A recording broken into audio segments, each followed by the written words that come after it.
welcome to this edition of Lee's Open Mic, and today we got our good friend Ryan Hamilton, who's in the studio. Good to see you, buddy. Good to see you too, Lee. I'm a big fan of yours. Oh. I'm so pleased that you came and did the show and talked to us Thanks about for having it. me. Yeah. You got a unique style, which, if I were to break it down, the jokes are so cleverly written, but the delivery is that of, it seems to surprise even you that you found yourself in the circumstances to which you just painted. Well, that's good, I guess. No, it's very good. Yeah, I've never thought of it that way, but yeah, it's. I don't think you can help it, can you? I mean, it's part of who you are. I feel like I'm doing it right now. Yeah. I'm surprised to be in this situation. Yeah, I guess maybe it's because of the things that I find funny. I do find being a stranger in a strange place to be a funny scenario. Right. So I'm Fish out of water kind of thing. Yeah, and that's part of my personality. I just felt like I've always been that person my whole life. Right. So maybe that's why. Yeah. I've always find the slow burn guys hilarious anyway. Yeah. Guys that find themselves in overwhelming situations. Yes. And they're trying to maintain some. They don't. You don't. I guess it's the control. It seems as funny as Right. anything that's happening. The Bob Newharts, the Jack Bennys. Yeah. Those guys are great at that. Obviously. Oh yeah, that's amazing. They trying to maintain control and having none of it is funny. Yeah. Yeah. Frustration is funny to Yes, watch. As yes. long as it's not you, it's somebody else. It's great to watch. Yes. I was watching some old Chaplin the other night, and there's a lot of that in there. A lot of like trying to maintain control, but you can't. You have no control. Right. Yeah, so maybe there's a part of that in me. I don't think of myself as one of those slow burn guys necessarily, although I wish I was. Those guys, I appreciate that style. But yeah, I try to, I'm always, I think, nervous to not have a punchline. I appreciate those guys who play with the silence well. And I don't have that as much, I think. I would like to learn that. That takes some cojones. Right, yeah. To stand there. Right. And ride that out. Right. Because I think every comic at their heart feels for a moment, I may never get them back. And you're walking out there and letting them control something just for a moment. Right. Yeah. And if they don't come back around, you think, what a mistake that was to let that ride. Yeah. It's risky, but the payoff's always big, you know? The more tension that you're building in those moments, the bigger the payoff. Yeah. Who were some of the guys that influenced you? And growing up, who were some of your heroes that you loved? In comedy? Yeah. Well, I always loved Steve Martin's old albums.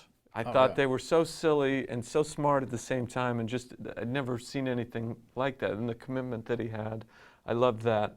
I grew up watching A&E's Evening at the Improv. It was probably the first stand-up that I was exposed to, and I just loved it. I watched every episode. I made my family watch it.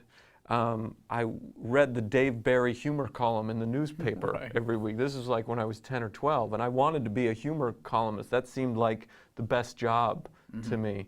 And so I started writing a column in my little hometown newspaper. They gave me a column. Now, what age? This was a little older, about 14, 15, and I did that all the way through high school. So that was kind of my foray into comedy, was writing more in journalism, weirdly. But when I was young, I was obsessed with the Far Side cartoons. Gary Larson, man. Gary Larson, Genius. yeah, genius. I mean, that stuff really had a big influence on me when I was young. Just the way he thought, the absurdity, the strange things, and there was a lot of in his world with animals and nature, and that's where I kind of come from. And you don't see a lot of comedians. Idaho. You grew up in Idaho. Yeah, I grew up in a small town in Idaho, and surrounded by nature, and that was the world that I lived in. So I think that was partly why I was drawn to his stuff, but also just the absurdity of it was really interesting to me. So was there a place for open mic? When did you hit the stage? Where was that? I was the first time I ever did comedy. I was 18, and I was at a junior college, a small college. I had a radio show, and I was a broadcast major, and some of us were interested in comedy in my little radio family there. And so for our radio show, we did a remote that was stand-up comedy, like in a pizza place on campus there, or near campus. And we did that a few times. None of us had ever even been to a comedy show. Right. I was 18, and I did that a few times. But I didn't touch it again until I was out of college. I did it a few times. I was in a sketch group for a semester or two. But I was always writing. But I ended up working a lot and had a lot of jobs. I didn't have time, but it was always in my head. And the day I finished my last final, I called. By this time, I had transferred to a bigger school in Utah. And I called the comedy club there the day I finished my last final. I was still working jobs, but they said, yeah, come down, do a few minutes. And they let me do some time on a Friday night, which now seems strange. Right. But they let me go up sight unseen. And I just started hanging out there doing comedy every night. Yeah. Eventually you get hooked. You Yeah. go, I gotta keep doing this. Yeah. You remember the first joke that got laughs that you were somewhat proud of? The first joke that I was closing on, I remember, was this joke about a speak and spell, the speak and spell voice, and how it would spell things and you couldn't even understand what it was saying. It would be the A, D. Is that a T or a D? D. And it had some reference to a caddy, like a golf caddy instead of a cat. And then about a year later, Dane Cook had a big speak and spell thing come out, and everybody was like, "That's Dane Cook's." The joke was totally different, but the voice was in there, and I ended up dropping. And that was never put on a tape or TV or anything. But that was my big. It was a couple minutes long, and that was my big closer, my first closer. I used to do this thing. I'm not proud of this when you ask what I'm proud of, but I used to do this thing when I first started where I would cut a ping pong ball in half and I would stick them in my eyes and I would turn around and I would tell this story about going to the optometrist, and the doctor would leave the room and come back. I'd have these in my eyes and I would yell, "Drops, I need drops." But that was something I did when I was a kid. Right. I just was like starting to do comedy. I thought, I'm going to try that. That always got a laugh. But Did you ever end up in a gig that just went south, or do you have a memory of just being annihilated by an audience? Or I've told this story before, but the first time I ever did comedy on the road, I drove to this city out in the middle of nowhere in Montana, and I was being paid $100 to middle. And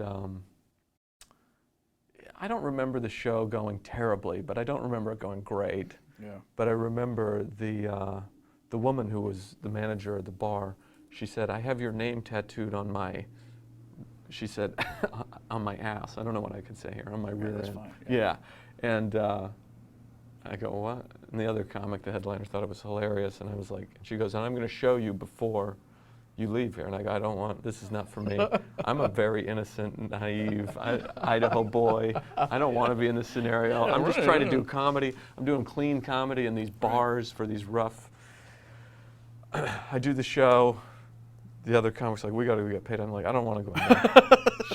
She's like, "You have got to, you're not going to get paid." And I needed the money, you know. I go in there and she hiked up her skirt and she had the words, "Your name," Y-O-U-R. And this was like a joke she did every week for the comics. I lost my mic especially here. the green comics, I guess. Yeah, and I remember thinking, is this comedy? You know, what am I doing here? This is my life I'm now? in this city on the border of Montana, North Dakota. It's a blizzard out, by the way. I about died getting there. I'm walking out of the bar.